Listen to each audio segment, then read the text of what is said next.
Once again, former President Joe Biden is back on the headlines, and this time, with two brand new labels, Public Enemy Number 1 and Cancer Patient. Somehow, these two roles have become disturbingly entangled. Just as the cancer diagnosis was announced, media figures, left-wing critics, and Trump and his loyalists alike launched a full-scale takedown. It's as if they'd all been waiting for a signal to pounce, and that signal came in the form of a new book by CNN anchor Jake Tapper and co-author Thompson, Original Sin. They accuse Biden of hiding serious health issues from the public, painting him as a ghostly Nixonian figure haunted by Watergate-style deception.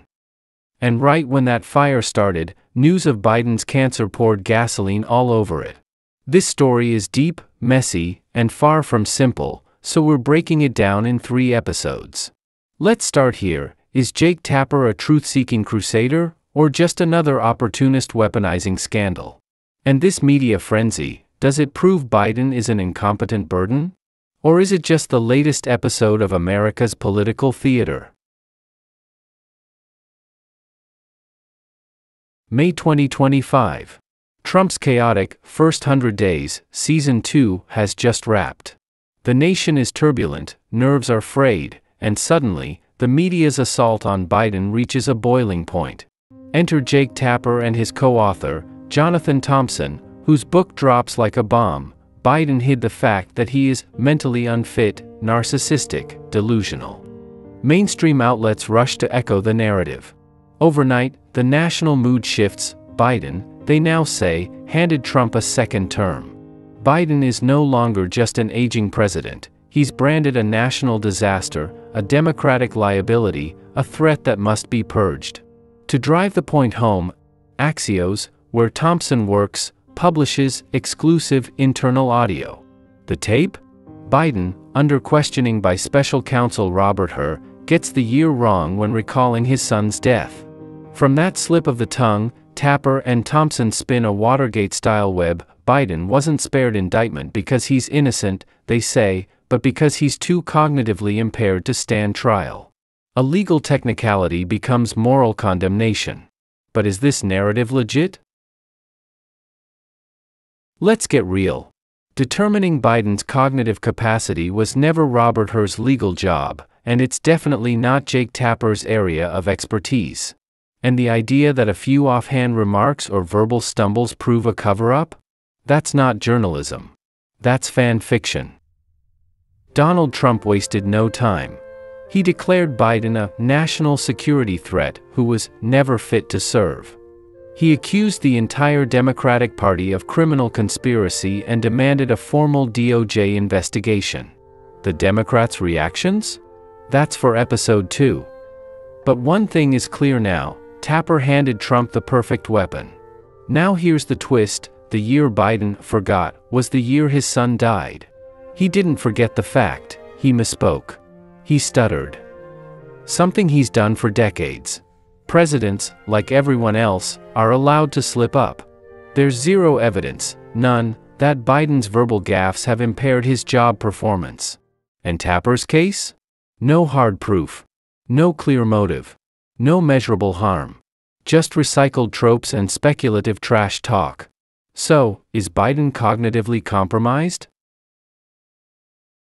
Let's look at the facts. Biden has been grilled countless times about his mental acuity. His answer is always the same, my mind's fine. And judging from his recent appearances, pressers, interviews, shows, he doesn't seem to be in cognitive decline. Now let's introduce a concept here, fluid versus crystallized intelligence. Fluid intelligence, raw problem-solving power, peaks in your 20s. Crystallized intelligence, wisdom, judgment, social experience, grows with age.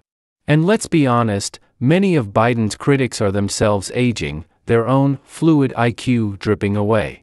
Age does not equal dysfunction. Now, about the cancer. Biden has been diagnosed with aggressive prostate cancer, already metastasized to bone. Serious? Yes. But manageable. Prostate cancer is common among older men. It progresses slowly. Jimmy Carter's cancer spread to his brain and liver, and he lived nearly a decade more. Biden's diagnosis drew sympathy around the globe. But his real enemy isn't the tumor. It's the political wolves circling him, left and right. Biden's life story has been laced with tragedy from the start. He lost his wife and daughter in a car crash. Both sons were critically injured. His eldest, Beau, later died of brain cancer. His surviving son, Hunter, is embroiled in trauma and was long chased after by the Republicans. And after defeating Trump in 2020, Biden inherited a pandemic, economic chaos, and a fragmented nation. This isn't his first brush with death either. In 1988, he survived a near-fatal brain aneurysm. Doctors gave him a 50% survival chance. He not only pulled through, but hasn't shown any sign of relapse in decades. Yet the conspiracy mill never sleeps. Theory 1, he knew about the cancer and hid it. Theory 2, he's so obsessed with power he'd rather die than not run. Theory 3, he's been unfit for years, just faking it. Theory 4, all governments lie, therefore Biden lies. Theory 5, cancer announcement was timed to counter the impact of Tapper's news book. None of this holds up. Biden's health has been as public as a zoo animal. Every appearance, every slip, every step has been recorded, dissected, and blasted across the web. If there's a secret, it's the worst-kept one in modern politics. Still, media standards are double-edged. What Biden gets flayed for, Trump often gets a free pass. Franklin Roosevelt governed in a wheelchair. The public didn't care, because the media back then respected boundaries.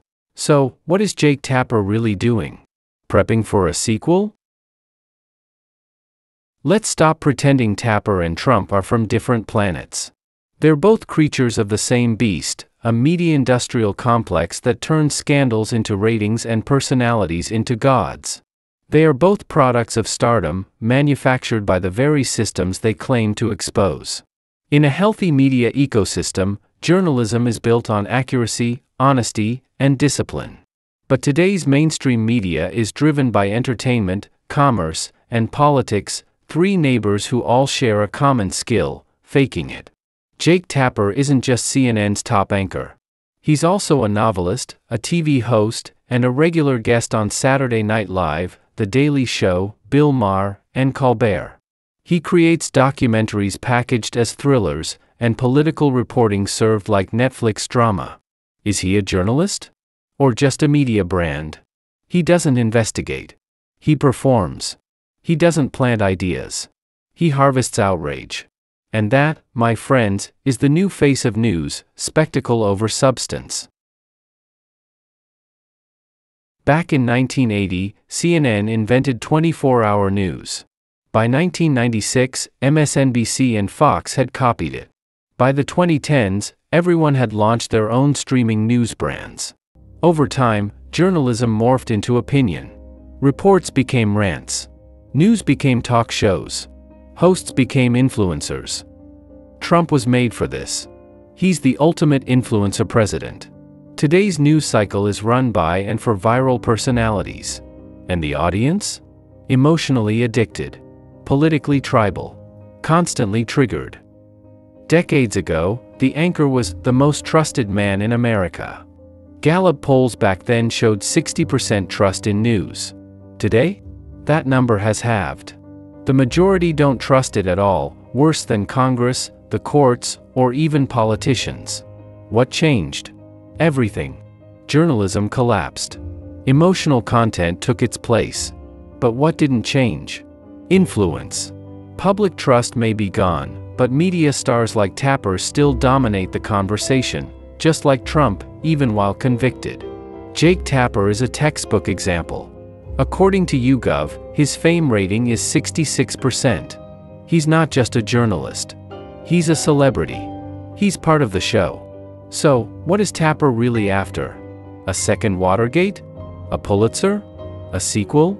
Or just eyeballs and clicks? Whatever his motive, let's not mistake performance for principle. Biden, like any politician, deserves scrutiny. But a stutter, a slip, or a sad diagnosis is not a sin. If there's a sinner here, it's not just in the White House. It might be in the anchor chair too. Share your thoughts? Share it out if you feel this is important. I'm Feng Ming. Till next time.